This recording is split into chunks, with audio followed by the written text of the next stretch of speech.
Hi, this is Daniel from Kerem Talks, the Kerem House podcast. Today we are with Westside Gravy, a rapper and producer in the Tel Aviv community, and we're very excited to learn about his music, his story, and a whole bunch of other things. And we're going to start with the question I'm sure everyone watching this has, which is, what's a Westside Gravy? All right, this is the Westside Gravy right here. The West Side comes. So I grew up in Southern California on the West Coast, and I always end up on the West Side no matter where I move since making Aliyah. So it's kind of a cool coincidence.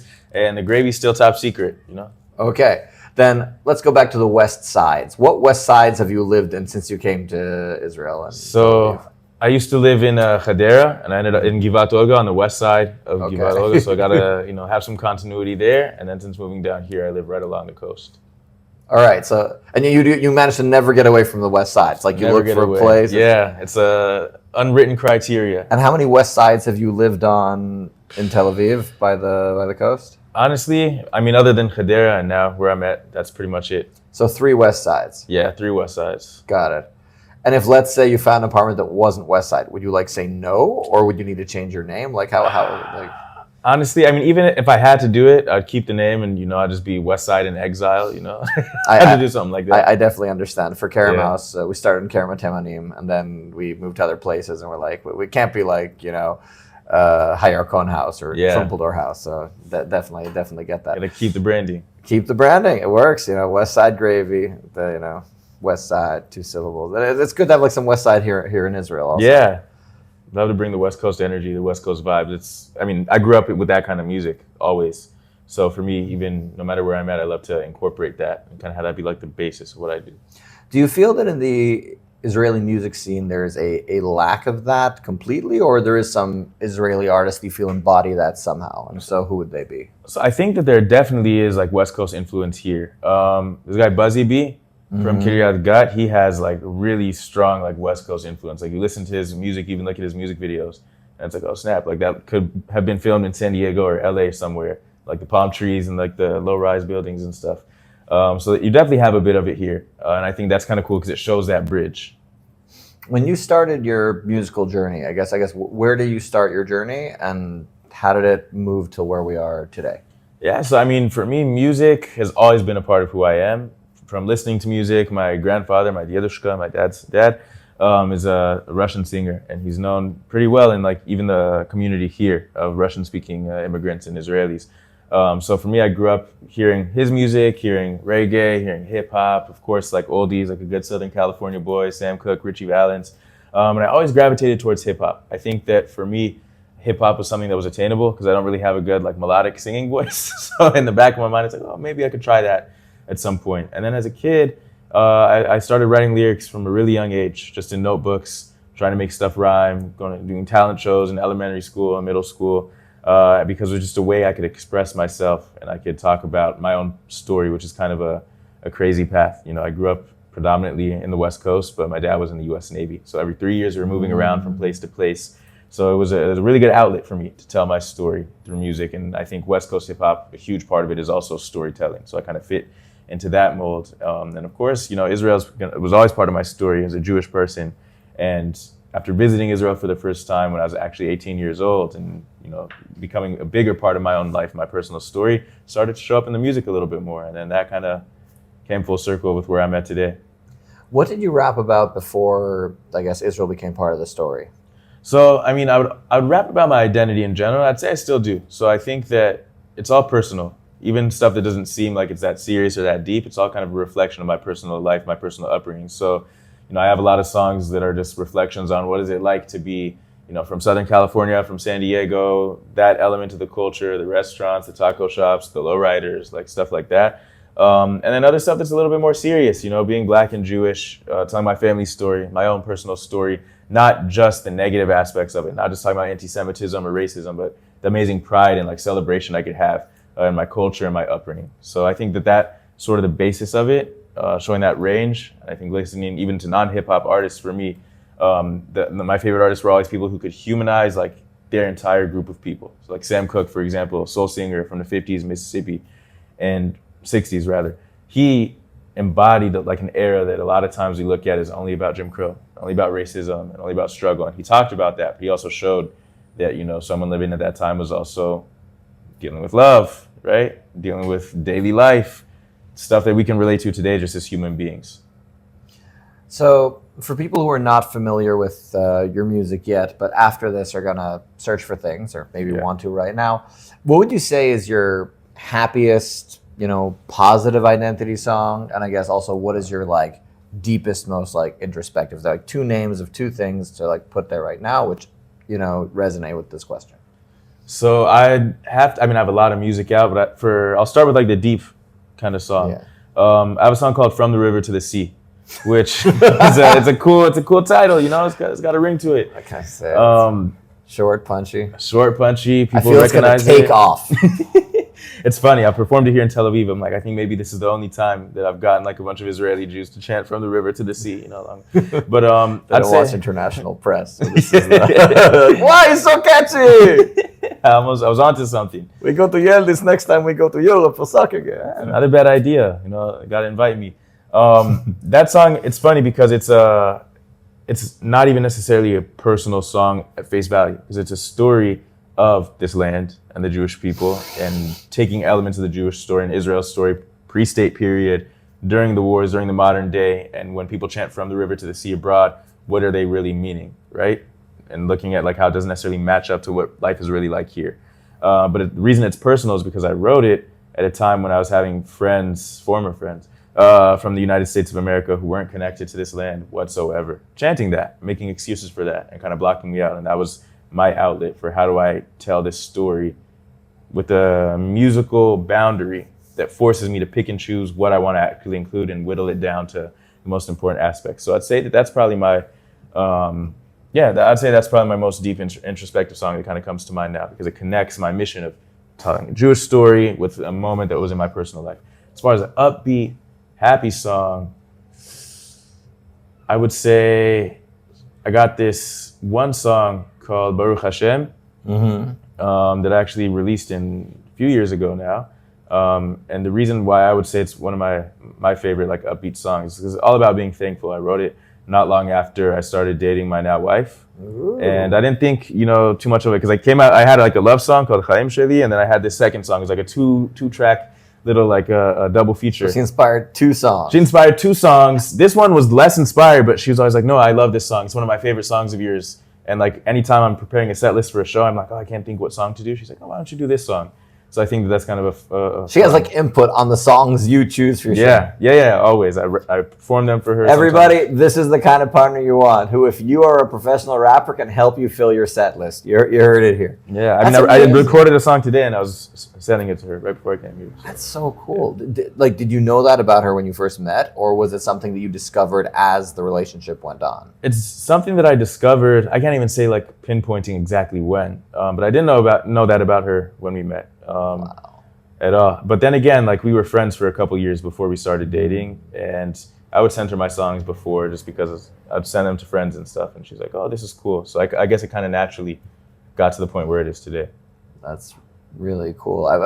Following that line of thought, when you do have an idea for a song, how does it work, and who is your inner circle?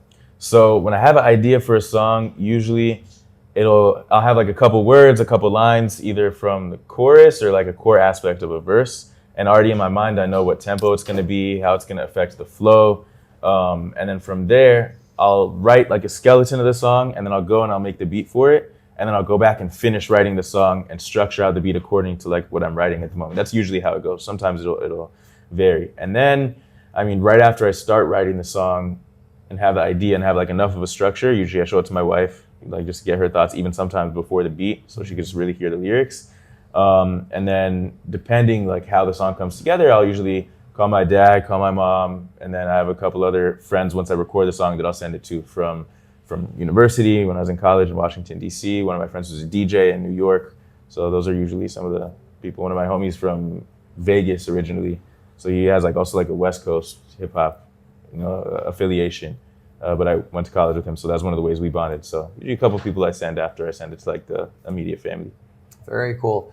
And how do you make your beats? Like what software? What's your method for that? How do you choose a beat? So I use Logic Pro. Mm-hmm. Honestly, I started using Logic because at the time that was the easiest thing to get onto from GarageBand, the free one on a Mac. And I just spent like 2 weeks in the summer between 10th and 11th grade, just getting used to it.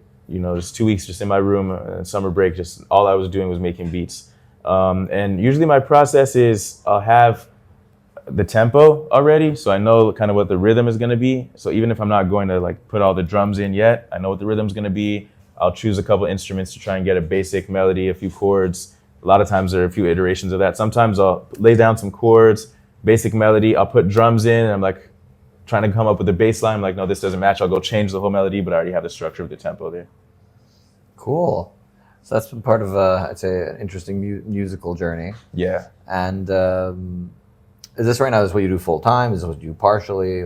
So I mean, I'm always working on music. I'm doing that full time. That's like my goal. And then I also work here as an educator with the organization Stand With Us. Very cool. Yeah. All right, keeping busy. Do they give you places to present your music and the work? Yeah, I mean, I always find ways to bring the music in, because for me the reason I have that job at Stand With Us is because I'm passionate about education, passionate about Jewish education. It did a lot for me for my upbringing. And a core aspect, I think, of all sorts of education, all sorts of arts, is the culture, the cultural aspect of it. So kind of, for me, I'm able to balance it. It goes hand in hand.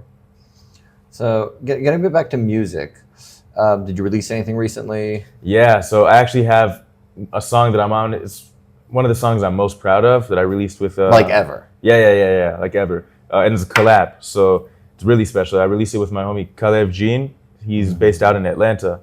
And he sent me this beat almost a year ago at this point. He's like, I heard this beat, you'll kill this beat, we got to do something together.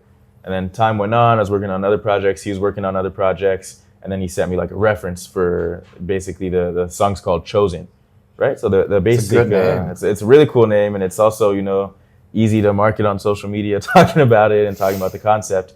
But yeah, so he sent me like a skeleton of like a chorus and like a verse. So then I took some time and I ended up coming up with 2 verses, and we're sending this stuff back and forth to each other, via email. So I came up with 2 verses. I couldn't figure out which one was good, but I'm like, I'm just going to record them both, send him, and I'll trust him to chop it up however he wants. And he gets back to me. He's like, I kept both of these verses. I added this section for the chorus. We made it sound like a crazy song. And then he actually had texted me in like the middle of the night, because obviously like the time difference. And I was up with one of my kids, right, in the middle of the night. And I saw the text and put my phone down, went back to sleep. And by the morning, I forgot that he had even texted me. So 2-3 weeks later, I'm in America, and he sends me a text, hey man, we got to drop this song. And I opened it, and I realized I never texted him back. He was asking, when am I going to be in the US next? So I told him, I'm actually here now for the next 2 weeks. He's like, all right, we got to come to Atlanta. We got to film a music video.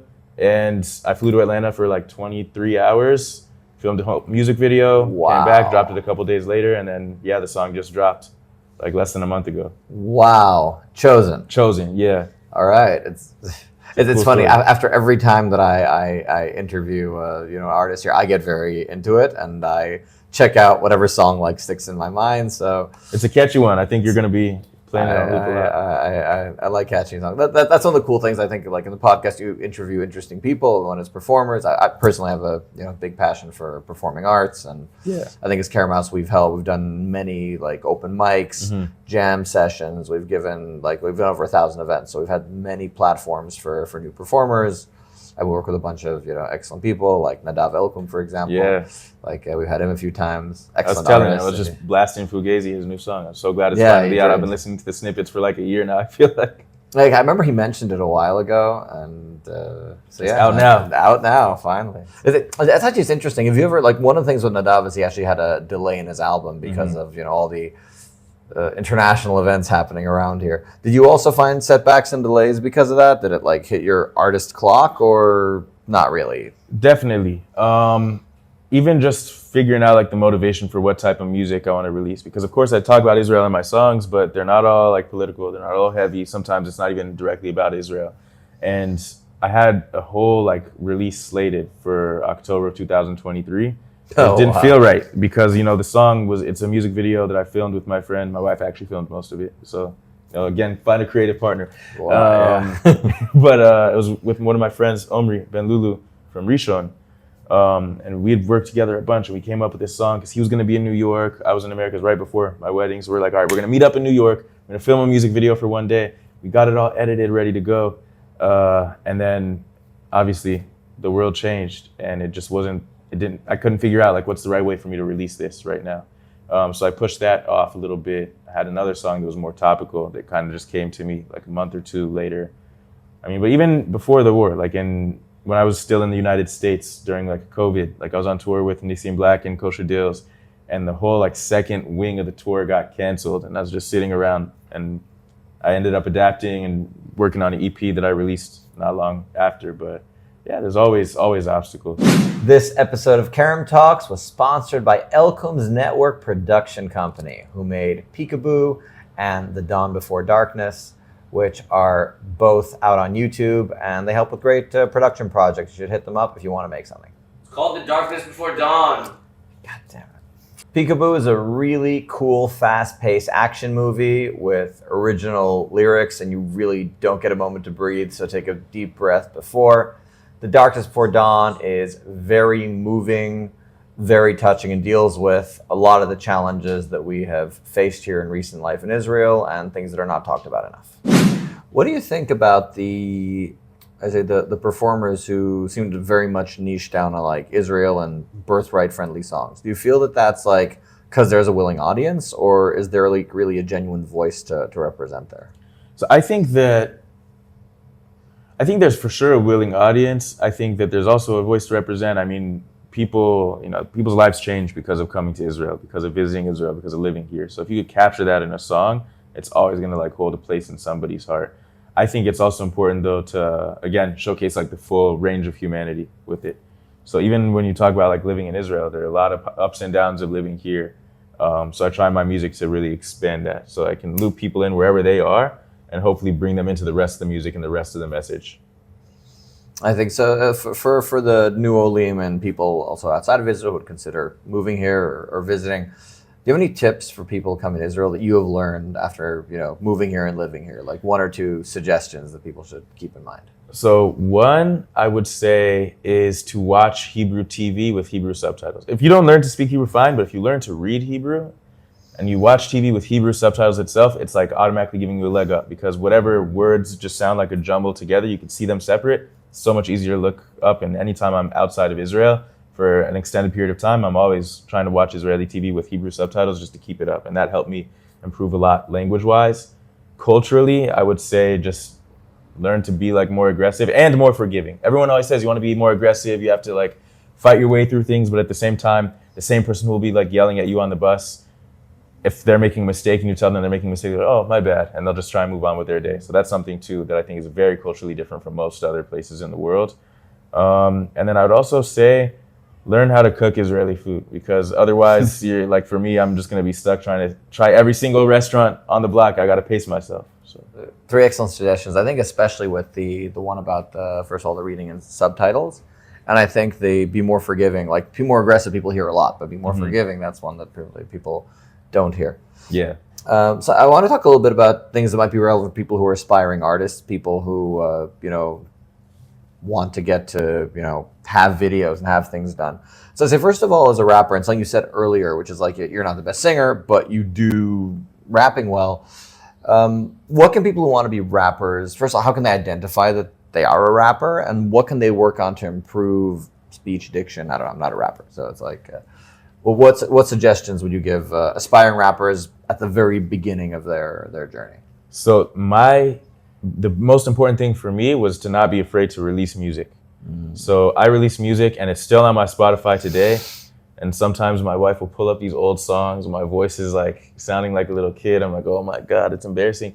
But it was really a good exercise, because it taught me to appreciate what I'm doing right here in the moment, and also to put everything into one song and not get bogged down in thinking, oh, like this isn't how I'd want it to be, because I'm appreciating what I actually just created there in the moment. So I think that that's special, because music also captures moments. So not be afraid to release music, and you never know who's gonna listen to it and it's gonna be their favorite song, right? There's one song that I have that at this point, it's also because I performed it a ton, I'm tired of the song, but everyone still listens to it. Everyone still listens to it. It's one of the highest streamed songs that I have on Spotify. And if I had waited to release it until modern Noah would look back and be happy with it, it never would have been out, never would have affected all the people who've listened to it at this point. So I'd say that's the first part.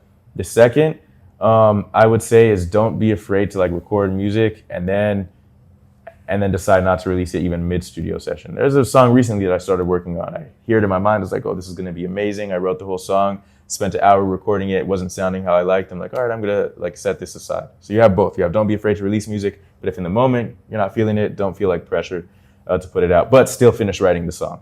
Finish writing every song that you start, I would say, just because it's practice at the end of the day. And there are a lot of songs that I actually have now that were missing something. I was like, wait a minute, I have this other song that I wrote way back that's actually connected, and I can rework some of that into a new piece. So when you say finish writing a song, what would you say is the window of time between writing a song and finish writing a song? Because I don't think it's that day, right? Sometimes it is. I wrote a song last night and recorded it today, but other songs... Awesome. What's the song called? Are we going to hear it? It's going to be... I'm still trying to figure out the name, but it's probably going to come out. Honestly, I might drop it this week. It's pretty topical, so... All right, well, what's a word in the song we'd recognize? So if we're watching the podcast, we'll know that's the song. Something to say. Something to say. Something to say. Yeah. All right, something to say. It's probably out by the time you see this. Probably. Yeah. That is so cool. So last night you had an idea and you just went straight to record? I had an idea last night. I wrote the song just with the tempo that I wanted it to be on the bus from Jerusalem back here. And then this morning I woke up, and while my son was still asleep, I was already awake for the day. I made the beat, and then I recorded it a couple hours ago, did a basic mix master, and then I'm gonna sit on it, and then probably tomorrow polish it up. So you say this is all on Logic? Yeah, this is all in Logic. Logic Master. At that point, I guess, yeah. There's probably a million shortcuts that I don't know just because I'm still stuck in my way from when I learned 12 years ago, but if it works, it works, yeah.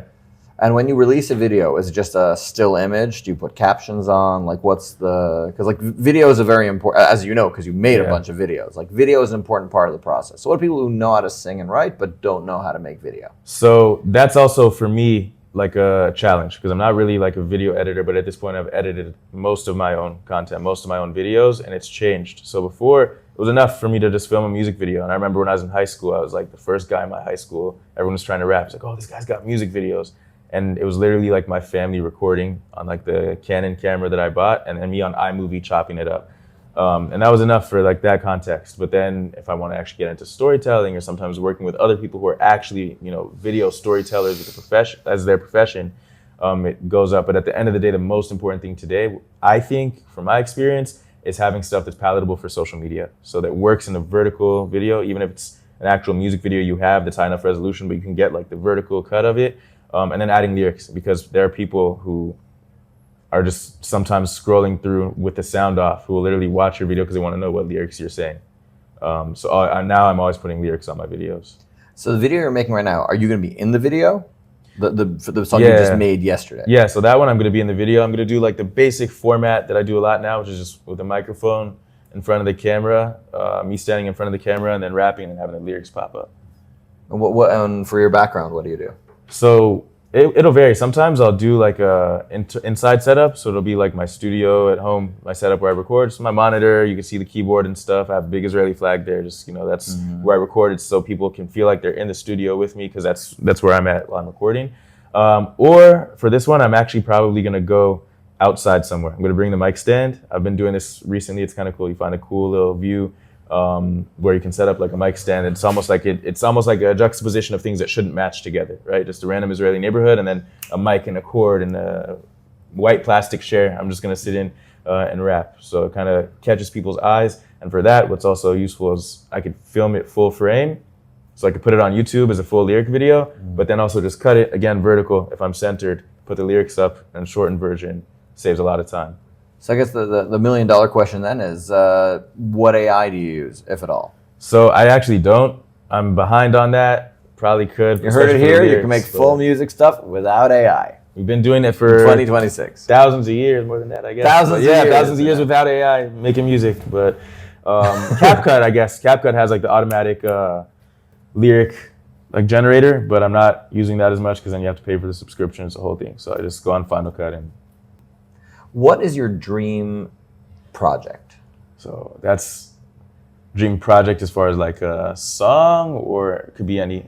Take it anywhere. Whatever jumped in your mind when I asked you that question, like you popped up a little bit, so it's like. So my dream project is to bring Israeli hip hop artists, and maybe other artists as well, but on a tour in the United States, especially in the West Coast, but in regions where there's a lot of underground hip hop still that's popping. Because I think that the Israeli scene has a natural inclination towards being underground because it's not like rap is the biggest genre here.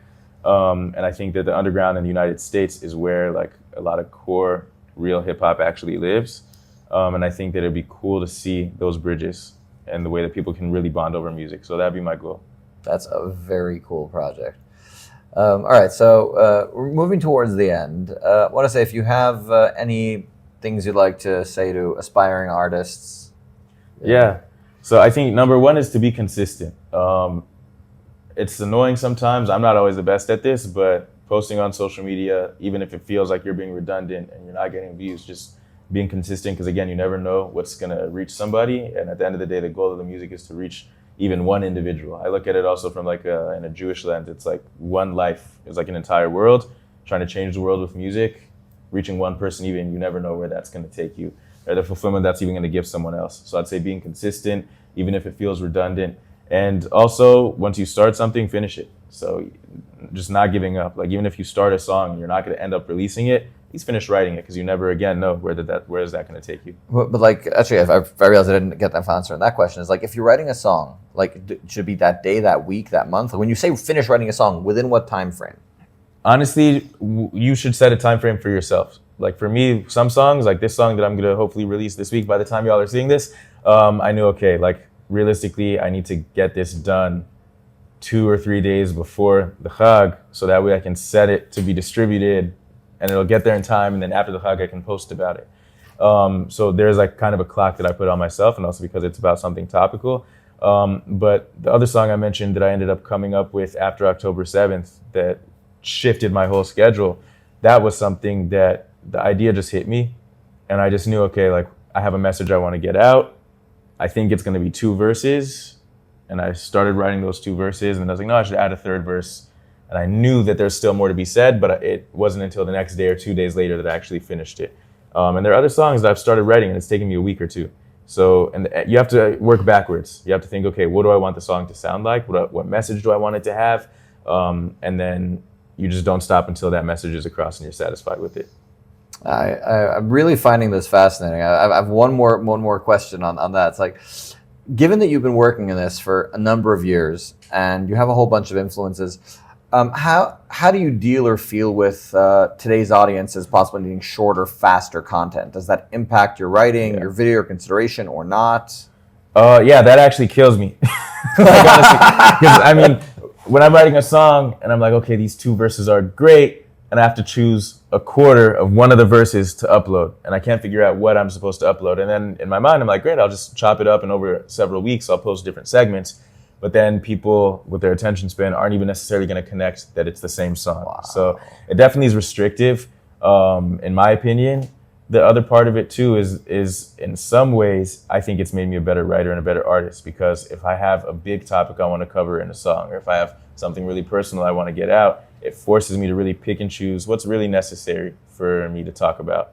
What are the exact words I need to get this message across, that other people are going to be able to pick up on, and that really helps me get to the essence of the art itself. So there's pros and cons of it, but it does kill me. It's really hard.